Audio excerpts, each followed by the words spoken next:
attracted you to this project? Batman. Anything, since like everybody, I grew up watching the Adam West, and I thought that was serious. I didn't know it was campy, so Batman's cool.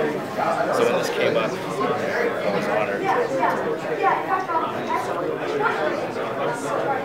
This is like, as Andrea was mentioning, this is a different, different role for Batman, and he has to play a father figure. I guess, and so I've been a big fan of Jason, for a very long time, and he seems like a perfect fit for this. Yeah, I love his voice.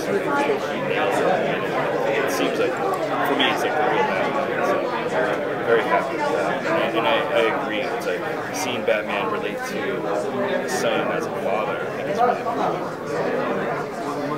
Yeah, I think that's one of the most interesting aspects of this film. Because he's been like a pseudo-father, or a maternal figure, but he's never really been a biological father until now. Yeah. So I think he handles it well. So were you familiar with the source material before you moved back here? The source material is great. When we got the script, it was already different.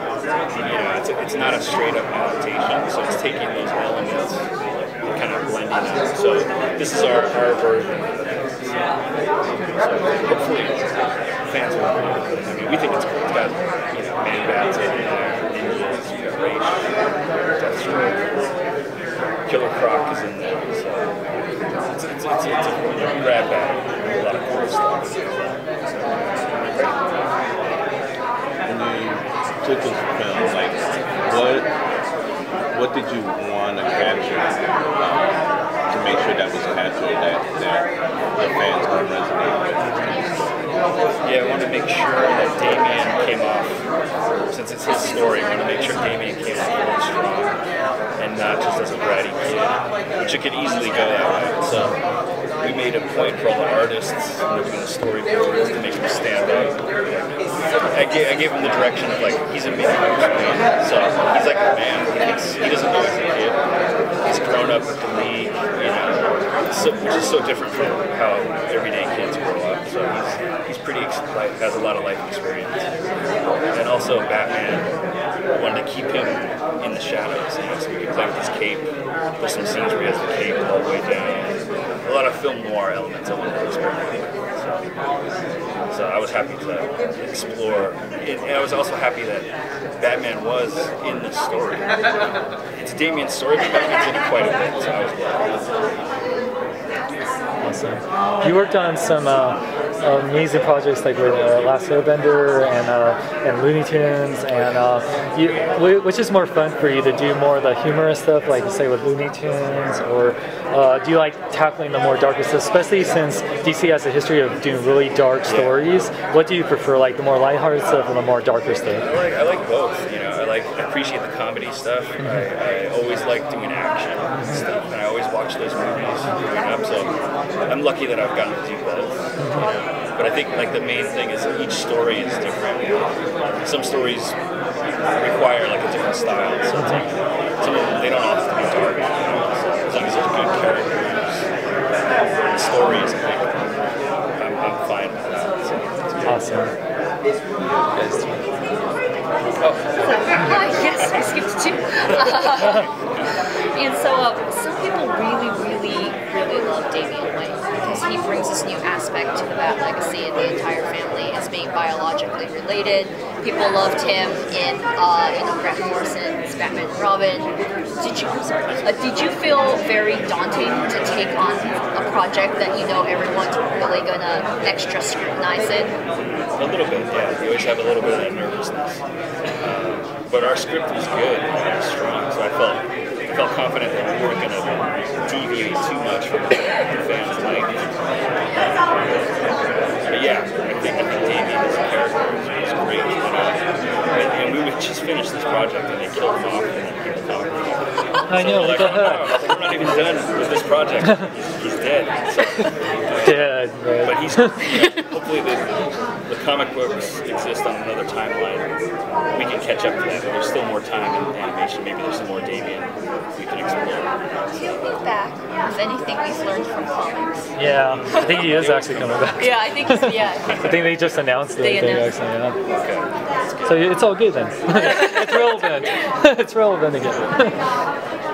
In the mainstream, the audiences for these animated films obviously are not necessarily just the comic book fans. A lot of people are only familiar with animated shows, and this is introducing the whole familial, like, a true family element into the Batman animated movies for the first time. And why was that decision made at this time, and now's the time to bring Damien in, and how did you, as a director, how did you approach that decision that this is really different than any other Batman animated film before? Yeah, I think the decision was made because the comic books have become so popular in the storylines, and I think the screenwriters that have picked up on that and adapted that series of stories. I think that was the impetus for it, but I think for me, I was like, this is good, something I can sink my teeth into, because it is different, you know, and it's like, we haven't seen Batman act like this today. And I think those scenes with them in Batman are satisfying. With having done The Last Airbender, the difference between the serial storytelling as opposed to this, the single self-contained story, is there anything in particular that you brought to this project that was noticeably different from how you approach serial storytelling? I think just time-wise, you have more time in a series to explore the characters. This week we have 70 minutes, 76 minutes, so we have to make sure that whatever we're doing works. So, but I paid attention to the staging, some of the scenes, classic movies, like TCM and stuff like that. So we're trying to get like business for the characters to do while they're talking, stuff like that, trying to play with that. So they're both different, but I think the movie is a different animal. So you get a chance to explore. It's all about time. It's all about how much time. You guys get about 4 or 5 minutes with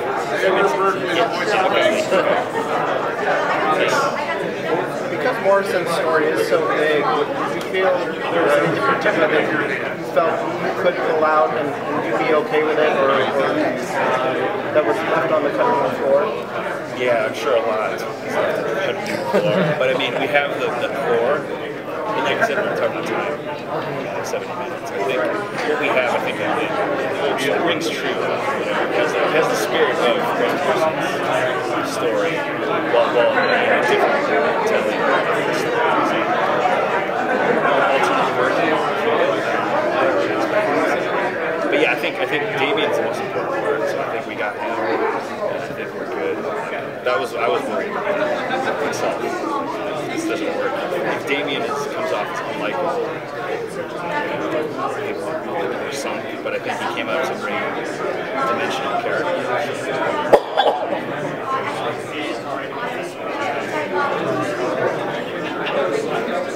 I'm a big fan of the Nightwing character. I don't see enough of him around. Has anyone ever pitched Nightwing or Dick Grayson and Barbara Gordon, Joker movie or something? Yeah, I don't know if I can say this, but yeah, there was a Nightwing pitch a few years ago. That's all I can say. It looked awesome. But I agree, it's like the fan base for him is huge. And I think if you watch this movie, I don't know if you've seen it yet, we cheated you guys because you don't get to see the Nightwing fight in the movie. Yeah. But in the end credits, if you stay for the end credits, we kind of show you what happened with the fight, him and Damien. So, but it was purely for time. And James Tucker, the producer, when he saw the animatic, he was like, oh, the fans are going to be pissed. He robbed them of the Nightwing fight. So that was our little gift to the fans at the end. If you stay to the end credits, you can see some images of the fight. Is there more on the DVD? I'm not sure. They put a lot of extras on this one, so I'm not quite sure what's on there. But I know they talked to Phil Barassa, the designer, so he might have some Nightwing designs in there. Yeah, I know it's a popular character. So I kind of fell in love with the character in the evolution in the early 80s when, he became Robin, when Teen Titans were really super hot. Yeah. And the evolution of Robin to Nightwing and his reasons why he chose that character. Yeah, there's a lot of material. I mean, I wouldn't be surprised if he gets his own series or something.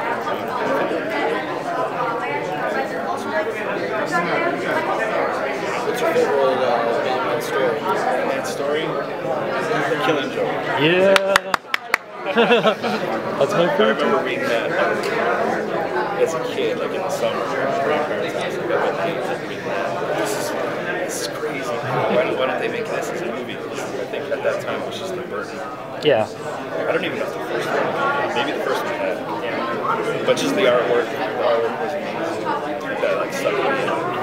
But I think that one's waiting to be done. Animation.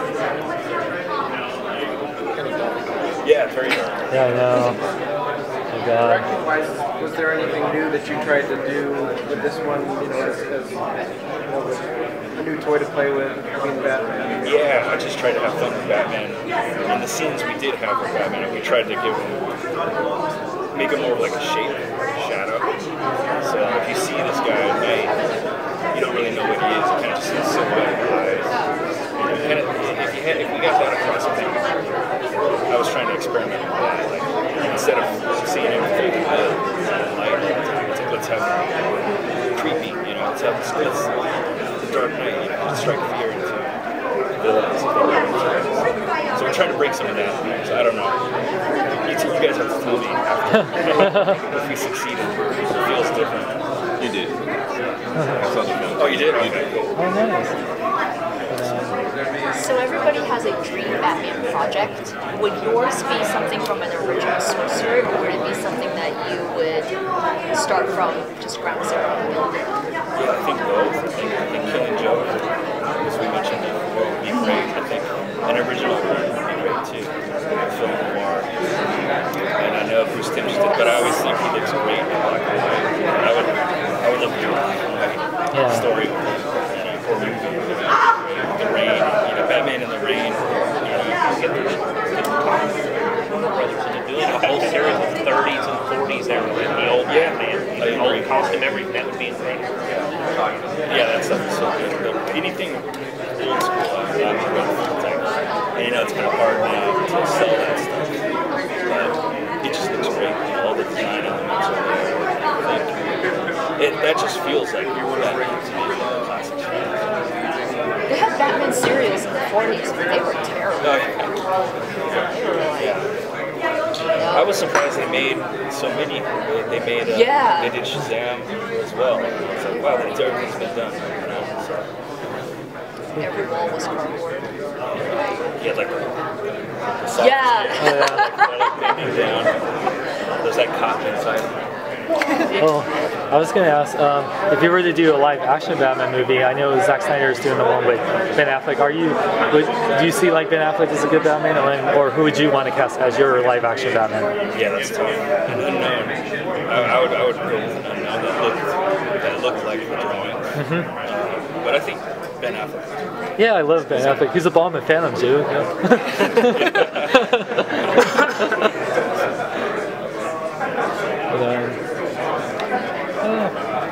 Yeah, we got more time than we thought we could, so we're like, wow, it's like, yeah. Always nervous. I guess we're,